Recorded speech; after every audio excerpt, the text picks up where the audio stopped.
প্রিয় দর্শক, আশা করি ভালো আছেন। উপদেষ্টাদের কাছে আমার একটা প্রশ্ন, সেটা হচ্ছে বা আমার জানার আগ্রহ যে ডিবি হারুন এখন কই গেছে।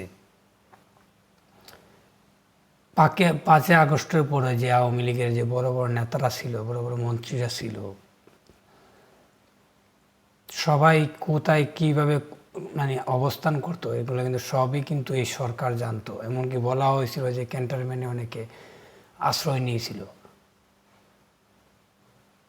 তো আমার প্রশ্ন যে তারা আসলে কই গেল, তাদেরকে কেন আইনে আওতা আনা হয় না, বা তারা কি নির্দোষ কিনা? তারা যদি নির্দোষ হয়ে থাকে, এই বিষয়ে কি আপনারা কোনো মন্তব্য দিচ্ছেন, বা আপনারা কি কোনো বিষয়টা কি পরিষ্কার করছেন যে তারা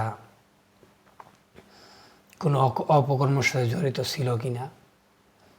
এখন বলতে পারেন যে কোনো মামলা হয় নাই, মামলা কার বিরুদ্ধে, আপনারা যাদেরকে গ্রেফতার করেছেন তাদের তাদের বিরুদ্ধে কি মামলা ছিল, পলকের বিরুদ্ধে কি মামলা ছিল, বা তাদের বিরুদ্ধে কি নির্দিষ্ট কোনো মামলার প্রয়োজন ছিল? আর তারা যে অপকর্মগুলো কি করছে, এগুলো কি এগুলো কি আড়াল ছিল নাকি নাকি এগুলো গোপন ছিল, যে কেউ জানে না, আড়ালে আড়ালে এগুলো হয়েছে?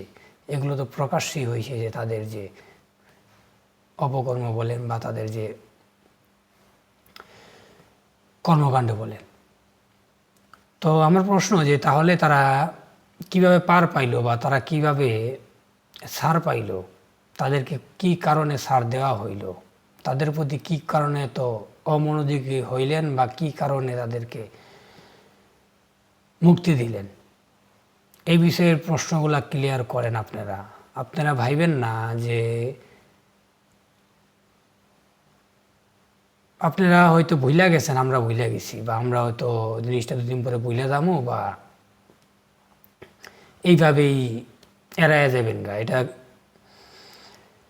আপনাদেরকে ক্ষমতায় বসানো হয়েছে, বা আপনাদেরকে এই ছাত্ররা বলেন, জনগণ বলেন, এই কারণে বসাইছে যাতে তারা যে অপকর্ম করছে, যাতে সুষ্ঠু কোনো অন্যায়ও দরকার নাই। আমরা কোনো কারো প্রতি জুলুম করতে চাই না, কারো প্রতি মিথ্যা আরোপও করাতে চাই না। কি দরকার আছে একজন নির্দোষ ব্যক্তিকে শাস্তি দেওয়া? একজন মানুষের বা প্রকৃত যে ন্যূনতম মানুষত্ব যার ভিতরে আছে, তার একজন নির্দোষ ব্যক্তিকে সাজা দেওয়া বা কোনো ধরনের হয়রানি করা উচিত না। তো আমরা চাই না যে তাদের ভুলবশত কারণে তাদেরকে গ্রেফতার করা বা নির্যাতন করা। আমার কথা হচ্ছে যে তারা যে নির্দোষ কিনা, এটারও কি কোনো স্টেটমেন্ট বা কোনো পদক্ষেপ নিছেন বা বলছেন এই জাতিকে বা এই ছাত্র জনতাকে? আপনারা যেইভাবে এদেরকে উদাসীনভাবে তাদেরকে পালাইতে বলেন বা ছাড় দিয়া দিলেন, আপনারা কি এর জবাবদিহিতা করতে হবে না আপনাদের? এখন ক্ষমতায় আছেন, হয়তো জানি না কত বলতে পারছেন, কিন্তু আপনাদের কিন্তু এর জবাব দিতে হবে। ভাবছেন ক্ষমতার চেয়ারটা এত সোজা, যেমন মানুষকে খাঁটি সোনায় রূপান্তরিত করে, এটা আবার একজন মানুষকে কয়লার চেয়েও অন্ধকারে বা নিকৃষ্টতে নামায় ফেলায়।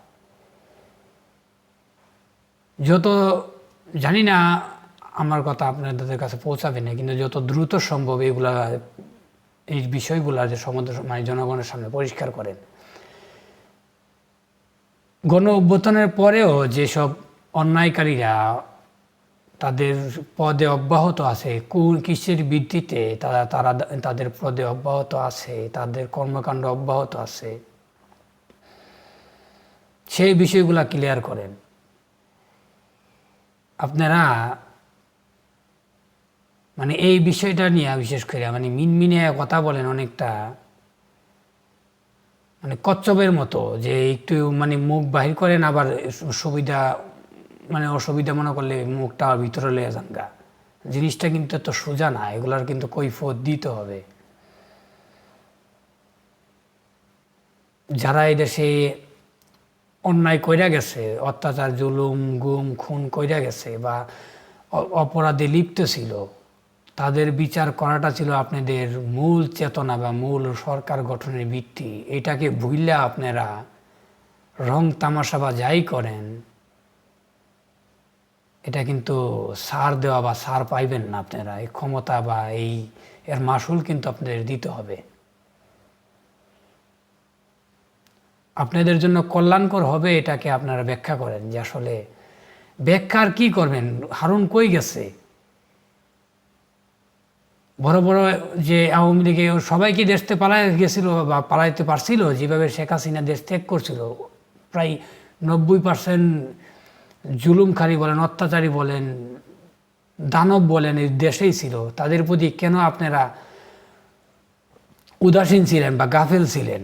প্রথম না ওই সরকার গঠন করতে একটু অস্থিরতা ভাবছিল, আজকে 3-4 মাস হয়ে গেছে, এরপরও আপনাদের মানে বলে না যে মানে ওই যে এক ধরনের মানে